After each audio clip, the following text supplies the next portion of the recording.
Hello बच्चों, start करने जा रहे हैं इलेक्ट्रिक कैपेसिटेंस का लेक्चर नंबर 5 मैंने अपलोड कर दिया था। लेक्चर नंबर 6 अभी स्टार्ट करने जा रहे हैं और इस लेक्चर में जैसा कि तुमको बोर्ड पे दिख रहा है, हम कुछ इम्पोर्टेंट क्वेश्चंस करेंगे जो कि अब तक जो कराया है उसमें से छूट गए हैं। आज के लेक्चर में कुछ 8-10 इम्पोर्टेंट क्वेश्चन पढ़ने वाले।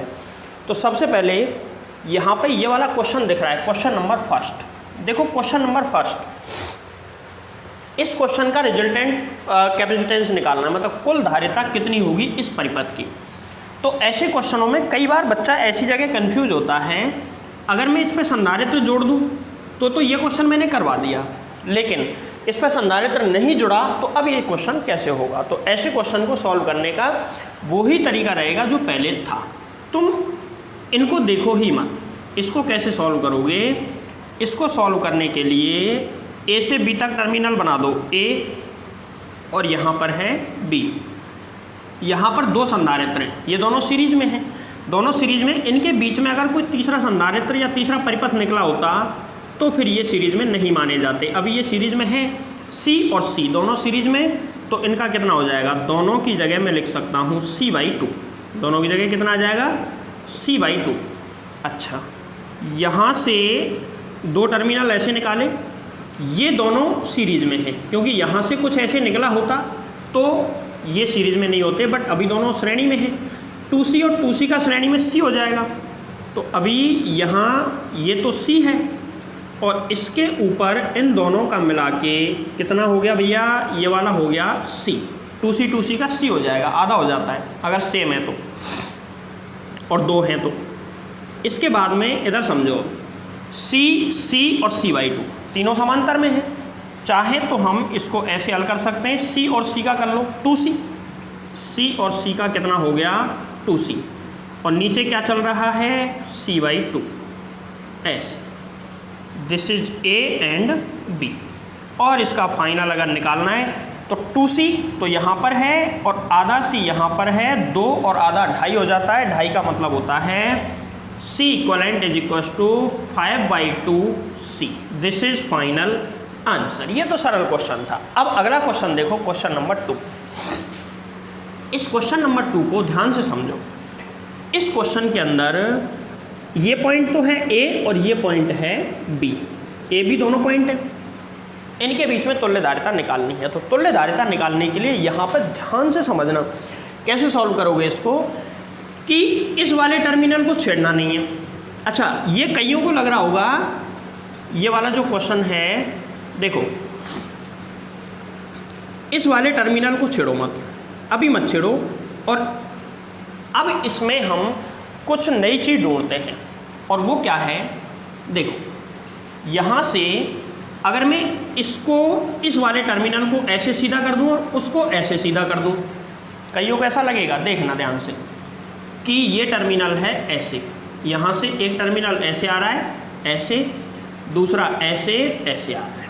अगर मैं इसको ऐसे सीधा कर दूँ ऐसे, ये वाला A पॉइंट और ये वाला B पॉइंट, तो देखो 2 ये सब माइक्रोफैरड है, इसलिए माइक्रोफैरड में लिख नहीं रहा, सीधा आंसर माइक्रोफैरड लिख दूंगा। 4 कईयों को लग रहा होगा कि ये व्हीटस्टोन ब्रिज है, तो मैं बता दूं कि ये बिल्कुल भी व्हीटस्टोन ब्रिज नहीं है। ये बिल्कुल भी व्हीटस्टोन ब्रिज नहीं है।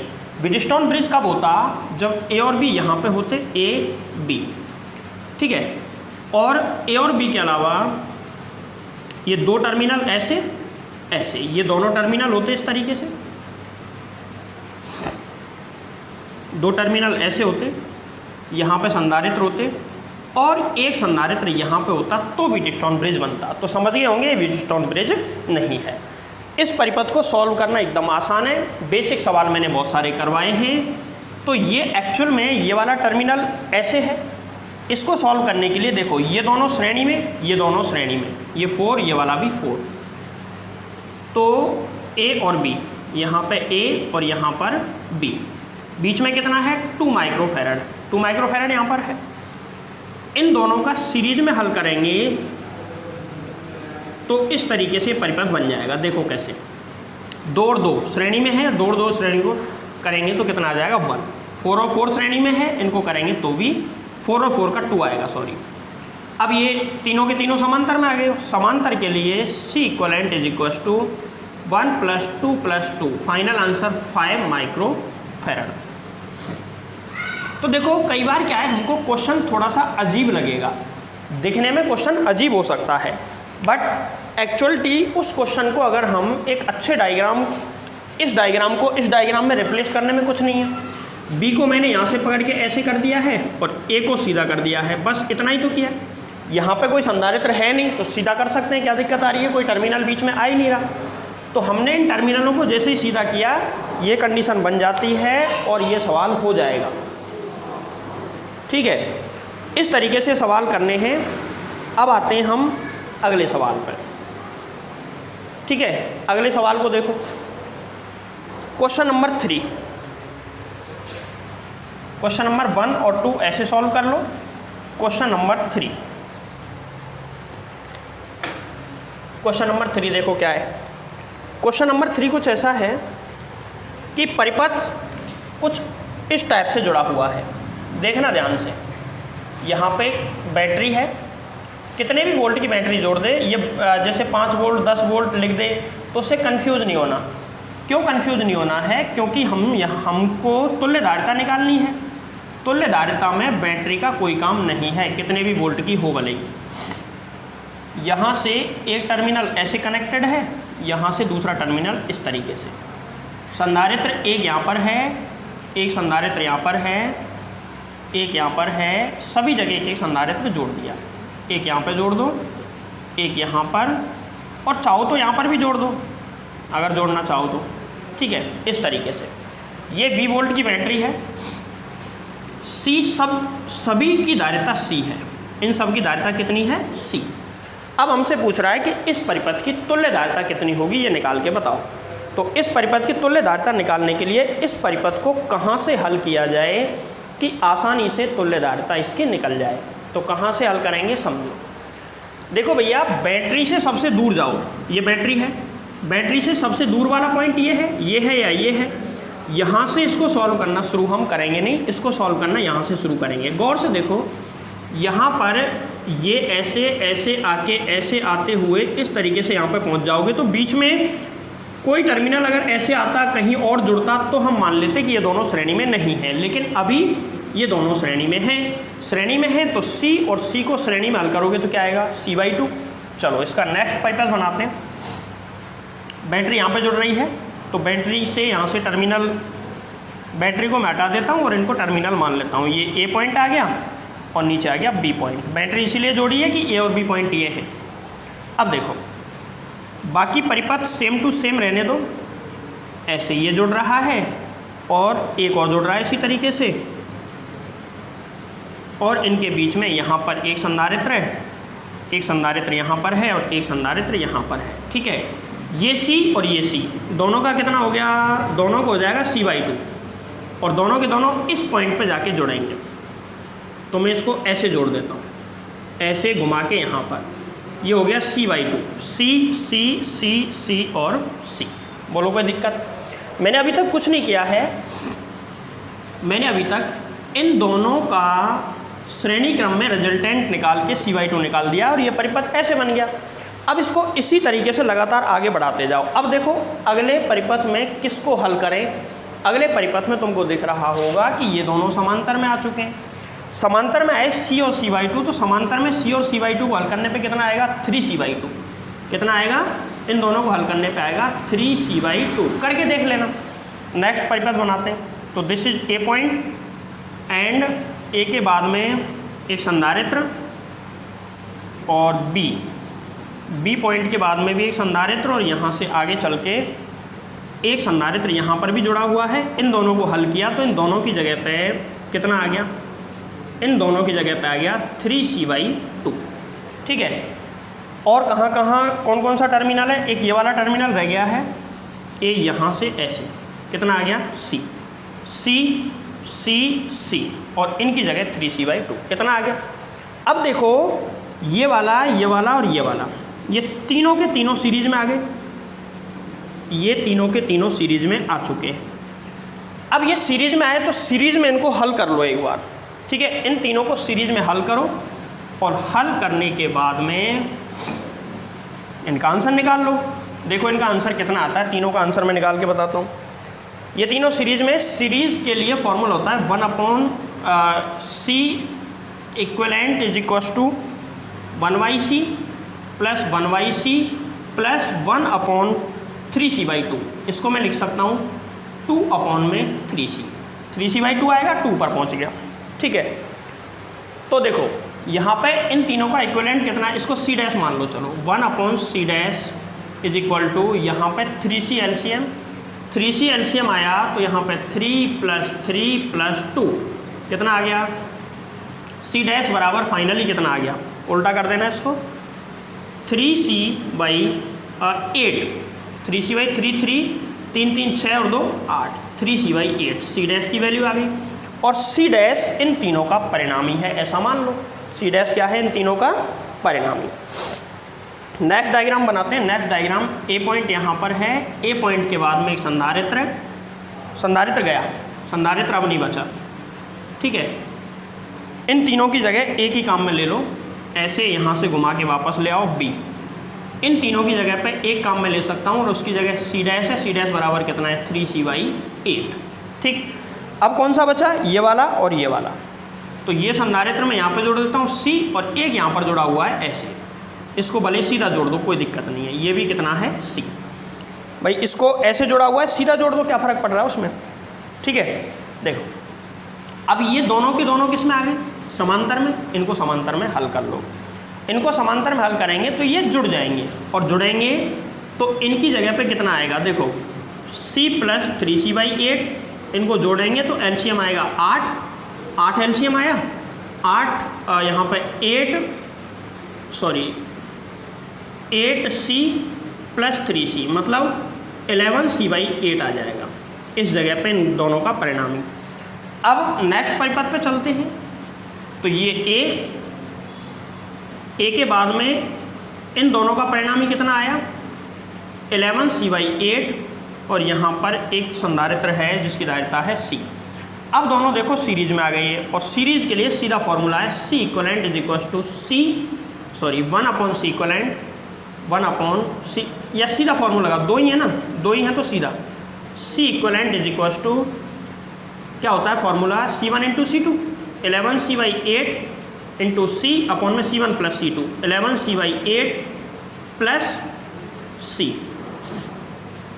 अब देखो इन दोनों को गुणा करो, क्या आ जाएगा, 11c² / 8 तो ऊपर आ गया, नीचे कितना आया, इन दोनों का एलसीएम लो।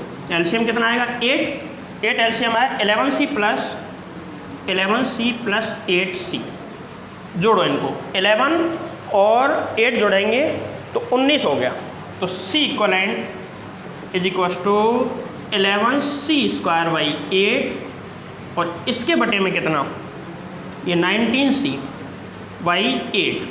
यहाँ से 8 से तो 8 कैंसिल आउट, तो c equivalent is equal to एक c से एक c कट गया, 11c/19। This is answer.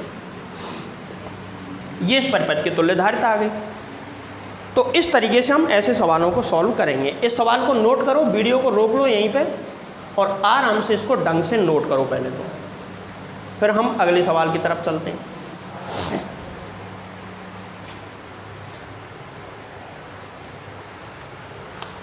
देखो क्वेश्चन नंबर 4 उतार लो, आराम से वीडियो को रोक के उतार लेना पूरा। क्वेश्चन नंबर 4 और फोर्थ क्वेश्चन ऐसा है कि मान के चलो ये क्वेश्चन दे दिया तुमको, 4 और 5 एक जैसे ही क्वेश्चन है, बस थोड़ा सा अंतर है। ऐसा कोई क्वेश्चन, एक सर्कुलर पाथ बना दो, इसको मैं थोड़ा सा मिटा देता हूँ यहाँ से। इसमें 2 पॉइंट हैं, एक पॉइंट तो है A और दूसरा पॉइंट है B, और यहाँ से ऐसे इसको मिला देता हूँ, ऐसे मिला दिया। इस पर एक संधारित्र जोड़ दो जिसकी धारिता है C, इस पर एक संधारित्र जोड़ दो इसकी धारिता है C, और इस पर एक संधारित्र जोड़ दो जिसकी धारिता है C। अब तुमसे पूछ ले इस परिपथ की तुल्य धारिता कितनी होगी। तो देखो ये पॉइंट है ए और ये पॉइंट है बी। यहाँ पे ध्यान से देखो, इस सवाल को सॉल्व करने के लिए हमको रूल नंबर 1 याद करना पड़ेगा।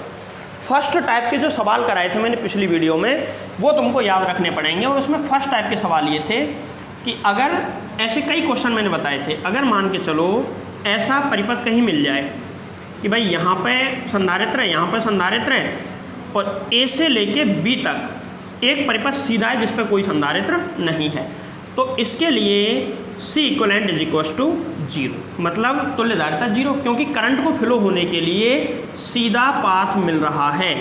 यहाँ से करंट फ्लो होता हुआ ऐसे चला जाएगा। तो इसका आंसर डायरेक्ट, इसको सॉल्व नहीं करना, इसका आंसर डायरेक्ट कितना लिखेंगे, इसका आंसर लिखेंगे C equivalent is equal to 0। अब 5th क्वेश्चन पे आते हैं। क्वेश्चन यही है, थोड़ा सा चेंज कर देते हैं उसमें। जो इसमें सीधा सर्कुलर पाथ बन रहा था जिसकी वजह से तुल्यधारिता 0 हो गई, इस पाथ को हटा के कुछ और कर देते हैं इसमें। और क्या करते हैं देखो, पहले तो मैं क्वेश्चन लिख रहा हूँ, ये तो क्वेश्चन जहाँ पर 2 पॉइंट हैं A एंड B, ठीक है।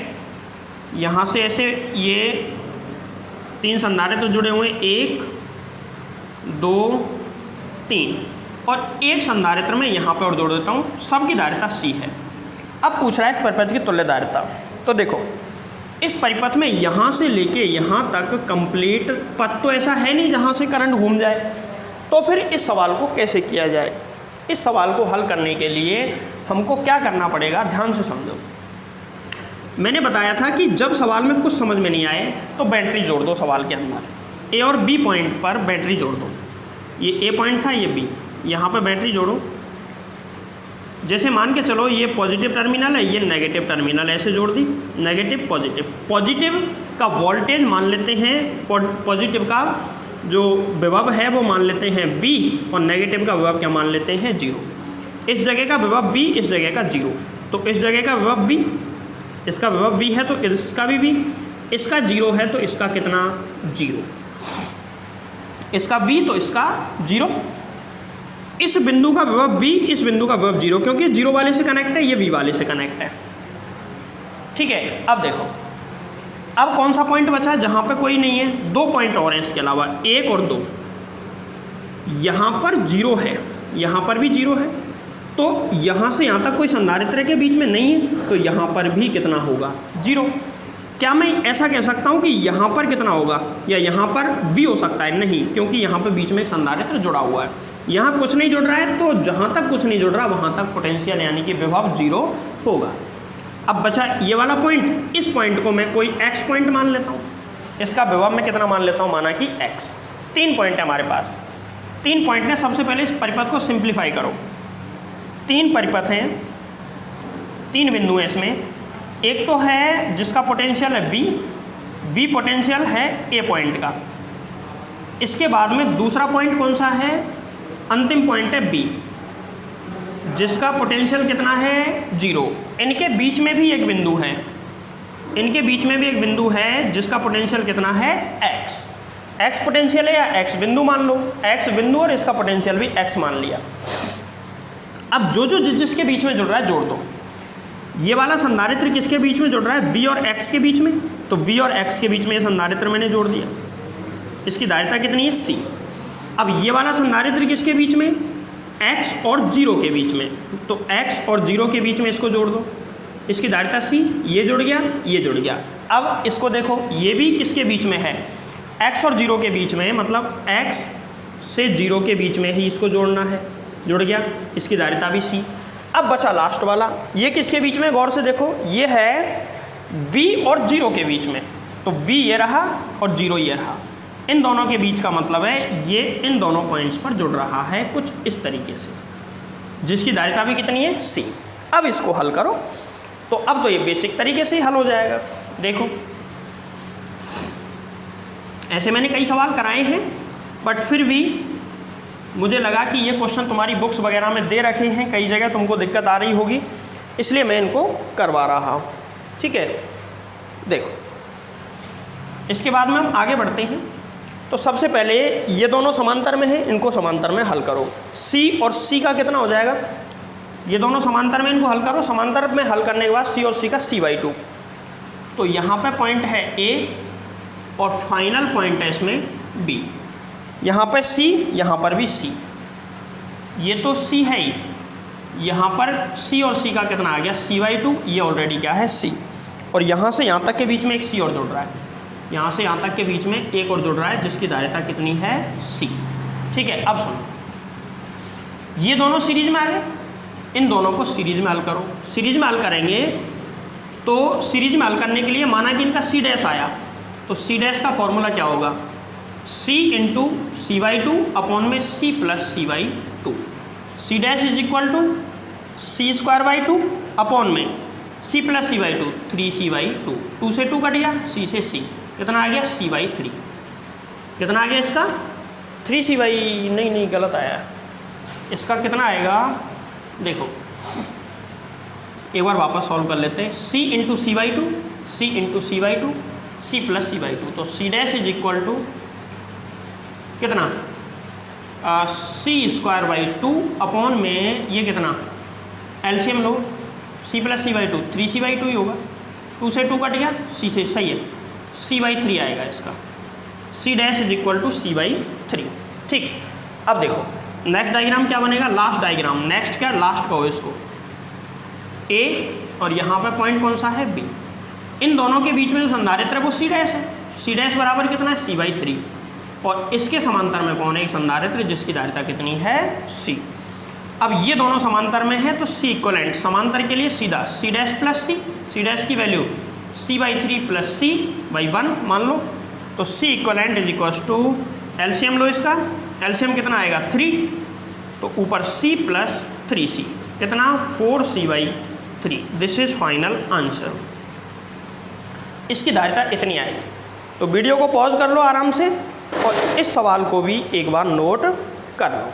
अच्छा सवाल है ये दोनों सवाल एक जैसे ही हैं, बट दिखने में एक जैसे लगते हैं, बाकी एक्चुअल में आंसर इनके बिल्कुल अलग अलग हैं, मैकेनिज्म भी बिल्कुल अलग अलग है इनकी।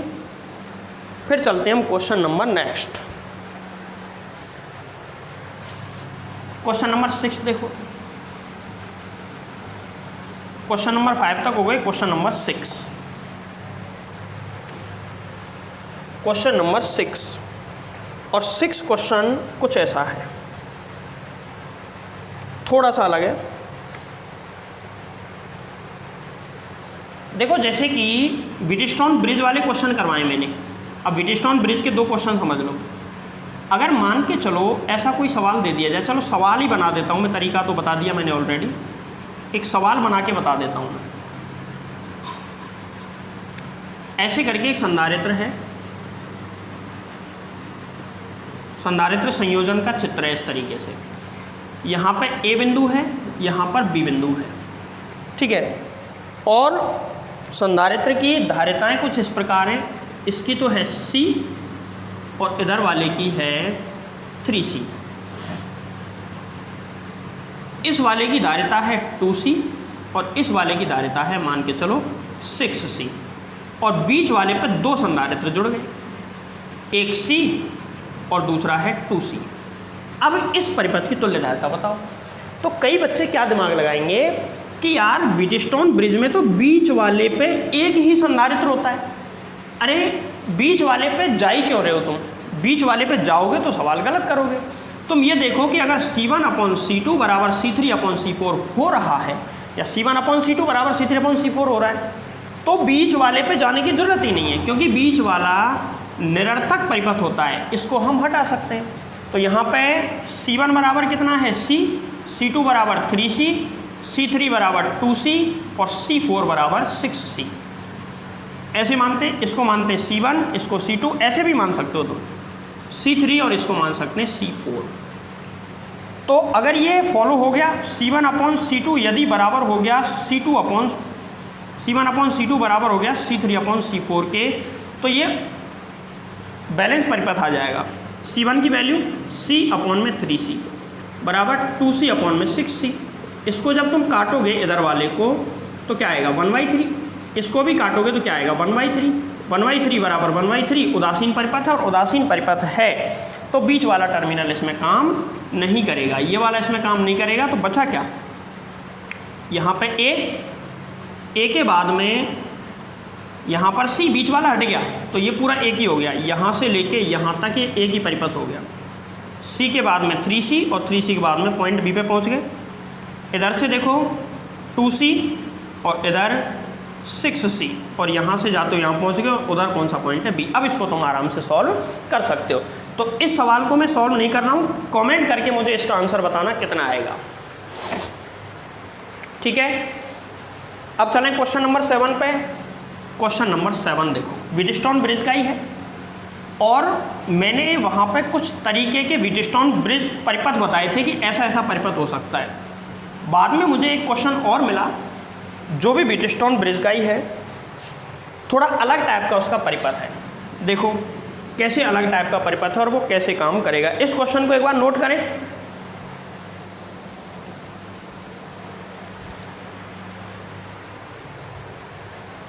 देखो अगला क्वेश्चन नंबर 7 क्वेश्चन कुछ ऐसा है,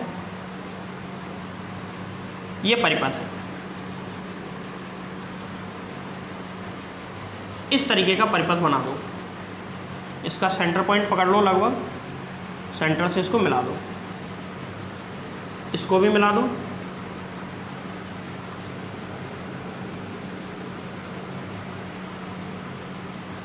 ऐसे।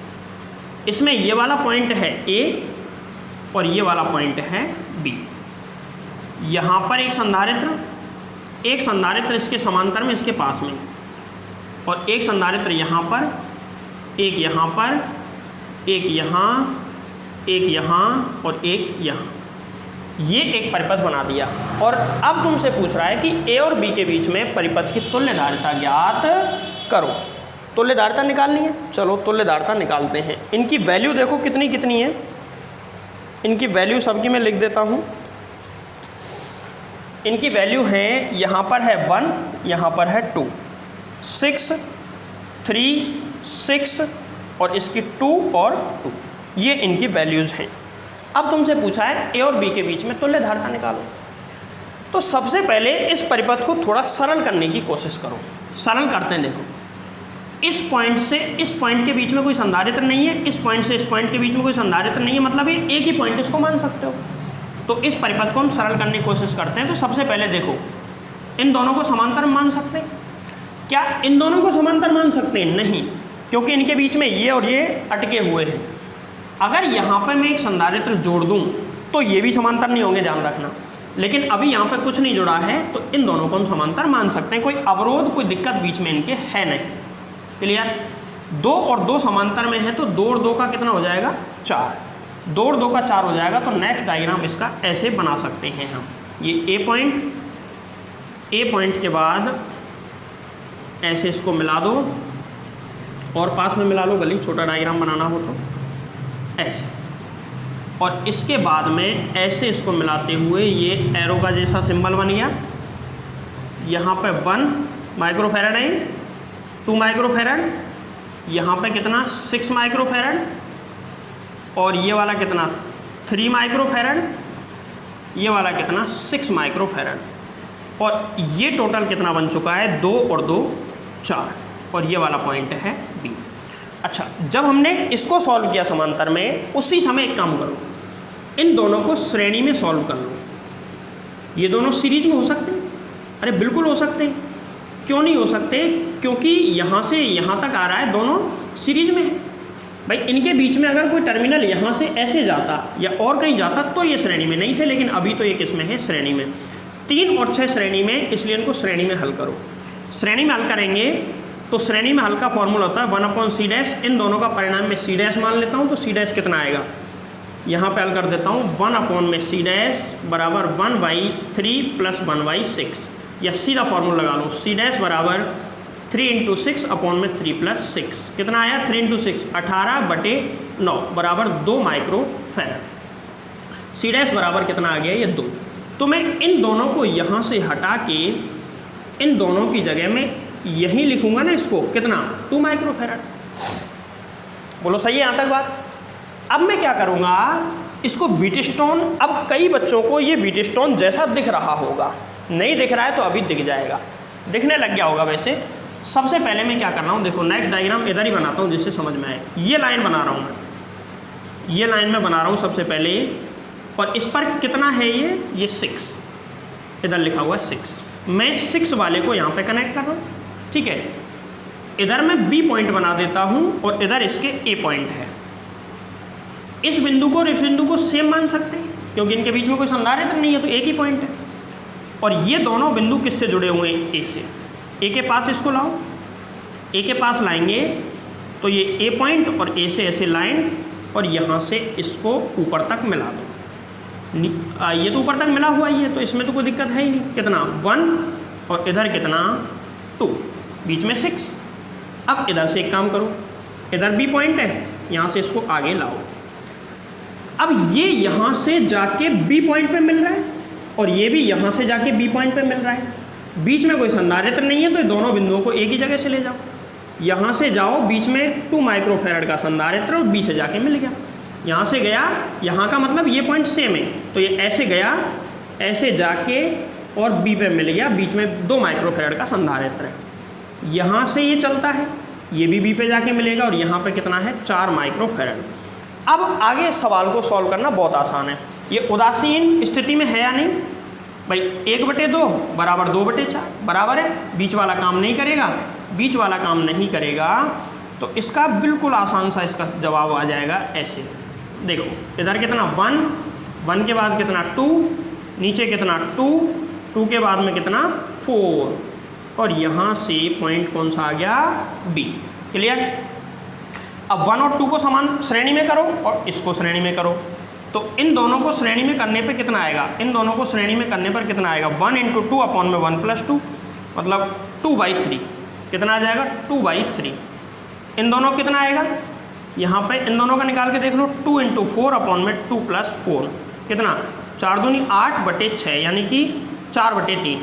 इन दोनों का कितना आ गया 4/3। और अब ये दोनों किस में है, समांतर में, तो C equivalent is equals to 2/3 + 4/3। तो C इक्वलेंट बराबर 3 LCM, और यहाँ से कितना 2 + 4। फाइनल C इक्वलेंट बराबर कितना आ गया 4 2 6/3, और final answer 2 microfarad is the final answer. तो इस परिपथ की तुल्यधारिता कितनी होगी 2 माइक्रोफैराड। तो ये सवाल मुझे उम्मीद है समझ में आ गया होगा, आ गया है तो इस सवाल को भी नोट कर लें। इसके बाद में एक सवाल और पढ़ेंगे हम, अच्छा सवाल है, लास्ट सवाल, और जो कि तुम्हारी बुक का क्वेश्चन है, यानी कि राजस्थान बोर्ड की बुक का क्वेश्चन है। अदर स्टेट बोर्ड में भी वो क्वेश्चन जरूर होगा, रेजिस्टेंस में भी वो क्वेश्चन एज इट इज आएगा।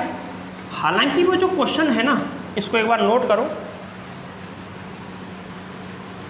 वो जो क्वेश्चन है ना, उस वाले क्वेश्चन के लिए एक अलग विशेष तरीका होता है, उस क्वेश्चन के लिए अलग से एक विशेष तरीका होता है। उस तरीके को मैं नहीं पढ़ाऊंगा तुमको, कारण अगर मैं उसको पढ़ाऊंगा तो वो IIT के एडवांस लेवल का सवाल हो जाएगा। मैं IIT मेंस का लेवल पढ़ा रहा हूँ, एडवांस का नहीं, ठीक है। IIT मेंस में यहीं तक पूछा जाता है, एडवांस में अलग मेथड आता है। उस मेथड को मैं कराऊंगा जरूर, उस वाले मेथड को जरूर कराऊंगा, बट उसको कराऊंगा मैं प्रतिरोध में। किस में कराऊंगा, प्रतिरोध में, क्योंकि प्रतिरोध संयोजन जब बनाऊंगा चैप्टर नंबर 5 में, तो प्रतिरोध संयोजन के कम से कम 4 लेक्चर कम से कम डालूंगा प्रतिरोध संयोजन के। चारों के चारों लेक्चर प्रतिरोध संयोजन को बहुत अच्छे से डिफाइन कर पाएंगे, बहुत एडवांस लेवल तक। संधारित्र में इतना लेवल आता नहीं है, इसलिए मैं यहीं पे इसको छोड़ रहा हूँ। एक लास्ट सवाल कर लेते हैं, बहुत बड़ा और बहुत छोटा सवाल है, मतलब यह है कि दिखने में बहुत बड़ा लगेगा बट बहुत आसानी से सॉल्व भी हो जाएगा। सवाल ये है, चार्ज डिस्ट्रीब्यूशन वाले तरीके से होगा वैसे वो। एक क्यूब ले लो, एक घन ले लो, घन ऐसे करके मैंने एक क्यूब ले लिया, थोड़ा बड़े साइज का बनाना पड़ेगा इसको। एक घन ले लिया, घन। इस घन की प्रत्येक साइड पर, इसकी प्रत्येक साइड पर एक संधारित्र हमको जोड़ देना है। इसकी प्रत्येक साइड पर एक संधारित्र हम जोड़ देंगे। देखो ऐसे करके यहाँ से एक घन बन गया, ऐसे। थोड़ा ज़्यादा बड़ा सा हो गया है, छोटा कर लेना इसको। एक घन हमने बनाया और इस घन की प्रत्येक भुजा पर या प्रत्येक साइड पर एक संधारित्र जोड़ देंगे। एक संधारित्र यहाँ पर, इसकी धारिता C, एक यहाँ पर, उसकी धारिता C, एक यहाँ पर, इसकी सब की धारिता कितनी C। केवल एक एक संधारित्र जोड़ेंगे समान वाला, यही हमारे सिलेबस में है। अलग अलग वाले भी सवाल तो होते हैं, ऐसा नहीं है, बट वो हमारे सिलेबस में नहीं है। इसकी धारिता C, एक यहाँ पर जोड़ दो, इसकी धारिता भी C, एक यहाँ पर, इसकी धारिता भी C। बैटरी कहाँ जोड़नी है? बैटरी जोड़नी है इसके डायगोनल यानी कि विकर्ण पर। इसके डायगोनल पर हमको इसकी बैटरी जोड़ देनी है। बैटरी मतलब कहाँ पर? जो घन होता है, घन के दोनों कोनों पर, इस तरीके से जो दोनों कॉर्नर होते हैं उस पर हमको बैटरी जोड़नी है। अब ये सवाल कैसे हल होगा? इस सवाल को हल करने के लिए देखो, हम 2 मिनट के लिए, वैसे तो चार्ज डिस्ट्रीब्यूशन और उसके बाद व्हीटस्टोन उसके बाद में किरचॉफ लॉ वगैरह लगा के होते हैं एक्चुअल सवाल, बट हमारे सिलेबस में जिस तरीके से इनको दे रखा है वो बताता हूँ। हमने एक टॉपिक पढ़ा था जिसका नाम था समविभव बिंदु। कौन सा टॉपिक था? समविभव बिंदु, इक्विपोटेंशियल पॉइंट्स। ऐसे पॉइंट्स जिनके प्रत्येक ऐसा पॉइंट जहाँ पोटेंशियल सेम हो, जहाँ विभव समान हो। समविभव बिंदु मतलब जहाँ पर विभव समान हो, विभव समान हो जिसके प्रत्येक बिंदु पर, वो क्या कहलाते हैं? समविभव बिंदु। अब देखो, अगर मैं बैटरी को जोड़ता हूँ यहाँ से, ध्यान से समझना, अगर यहाँ से टोटल 3Q चार्ज फ्लो होके जाएगा तो इधर एक यहाँ पे संधारित्र जोड़ना भूल गए थे, यहाँ यहाँ यहाँ तीनों एक जैसे रास्तों पे जाएगा, तो इधर भी चार्ज जाएगा Q, इधर भी चार्ज जाएगा Q, इधर भी चार्ज जाएगा Q। ठीक है, इस वाले संधारित्र पे गौर से देखो, इस पॉइंट पर, इस पॉइंट पर, इनके बीच में अगर मुझे विभवांतर निकालना है तो V बराबर होता है Q/C। यहाँ से यहाँ तक विभवांतर निकालूंगा, इस बिंदु का विभव निकालूंगा तो V बराबर Q/C। अगर मैं इस बिंदु का विभव निकालूँ तो यहाँ पे भी Q/C आएगा, क्योंकि आवेश Q, धारिता C। यहाँ पर भी कितना आएगा? Q/C। तो इस बिंदु का, इस बिंदु का और इस बिंदु का विभव समान। सेम इधर से, अगर मैं इधर से चार्ज डिस्ट्रीब्यूशन करके देखूं तो इस बिंदु का विभव, इस बिंदु का विभव और इस बिंदु का विभव समान आएगा। तो अगर मैं इन बिंदुओं का नामकरण कोई कर दूं, चार्ज डिस्ट्रीब्यूशन को शो मत करना क्योंकि तुम्हारे सिलेबस से अब वो चीज़। ठीक है, देखो यहाँ पर मैं इसका नाम, ये तो A और B है ही, बाकी का नाम डाल देता हूँ मैं, जैसे कि इसका A, P, Q, R, S, T, U, और कहीं बचा क्या? बचा तो V लिख देंगे वहाँ पे। ठीक है, कौन कौन से बिंदु आपस में समविभव है? क्या मुझे बताओ, जो U वाला बिंदु है और S वाला बिंदु आपस में समविभव है? नहीं, आपस में समविभव होते तो C काम ही नहीं करता। हाँ, ये वाला बिंदु, ये वाला बिंदु और ये वाला बिंदु, ये तीनों आपस में समविभव हैं, जहाँ पर डायरेक्ट कोई संधारित्र कनेक्ट है ही नहीं। तो यहाँ पे लिखेंगे, यहाँ S R P आपस में समविभव हैं, आपस में समविभव हैं। इसी प्रकार U, T, ये वाला Q, U, T, Q भी समविभव है, समविभव है। इन्हें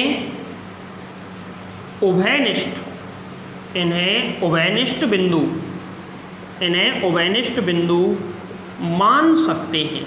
इन्हें कैसा बिंदु मान सकते हैं? उभयनिष्ठ बिंदु मान सकते हैं। उभयनिष्ठ मान सकते हैं, इनको उभयनिष्ठ मान लिया। इन तीनों बिंदुओं पर विभव समान होगा और मैंने इस विभव को x मान लिया। इन तीनों बिंदुओं पर भी विभव समान और मैंने इस विभव को मान लिया y। ठीक है, ये दोनों x नहीं हो सकते, नहीं 6 के 6 समविभव हो जाएंगे और इसकी धारिता क्या आएगी 0, क्योंकि सब समविभव हो गए तो 0 हो जाएगा। अब हमको A से अगर B तक पहुंचना है तो इन 6 के 6 बिंदुओं से गुजरना पड़ेगा। यहाँ पे विभव कितना, इनका विभव, इसका विभव अगर मैं x मान लूँ तो इसका भी विभव x और इसका भी विभव कितना x। इसका विभव अगर y है तो इसका विभव भी y और इसका विभव भी y होगा।